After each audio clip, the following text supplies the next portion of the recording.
זאת היום המדיניות שלנו. Mr. Prime Minister, Rob Kramer with the Wall Street Journal. Just to put a finer point on it, would you rule out further strikes on Hamas operatives in foreign sovereign countries in the region? And for Secretary Rubio, what's your message to close U.S. allies like the UK, which you plan to visit on the vote at the United Nations to advance a Palestinian state? Not just to nations overall, but some of our closest allies like the UK. Thanks. The principle that terrorists should not have immunity wherever they are, wherever they may be, was not established by me. We had a massacre a few decades ago called the Munich Massacre, in which PLO terrorists murdered our athletes to the Olympic Games. And my predecessor, Golda Meir, vowed that we shall track down these terrorists and get them one by one, which is what we proceeded to do in the leading European countries. And we did this one by one by one.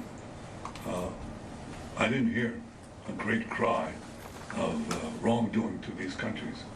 Even though they weren't harboring terrorists, the terrorists were there. Okay? They didn't even harbor them, as is the case in other cases. The terrorists happened to be on that soil, and we acted, which is what democracies do, including the leading democracy, when they have the ability to target terrorists to threaten their civilians. So this is a principle we established. It's a principle we follow. It hasn't changed. On your question, these things that people are doing and these different countries are doing at the United Nations, first of all, they're largely being done because of their own domestic politics. Second of all, they're largely symbolic. They have really no impact whatsoever in bringing us any closer to a Palestinian state.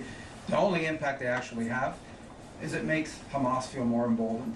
It makes other elements like Hamas feel more emboldened. It actually has made it harder. It's actually served as an impediment to peace.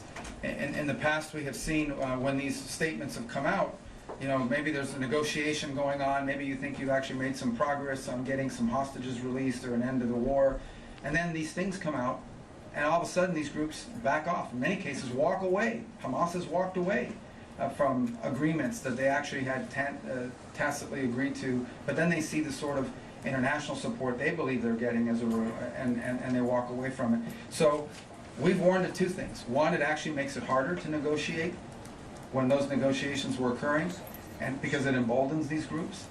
And the second is, we've warned them that there will be an Israeli counter-reaction to those moves, and we've seen some of that happen as well. So I think these things have actually made it harder to end this war and this conflict, not easier. And we've expressed that to them. I've expressed that to them directly on multiple occasions, and I'll continue to do it. Now, they're going to do what they want, and they're going to continue to do what they're doing, but I'm telling you, it's actually hurting the cause they think they're furthering. Two last questions.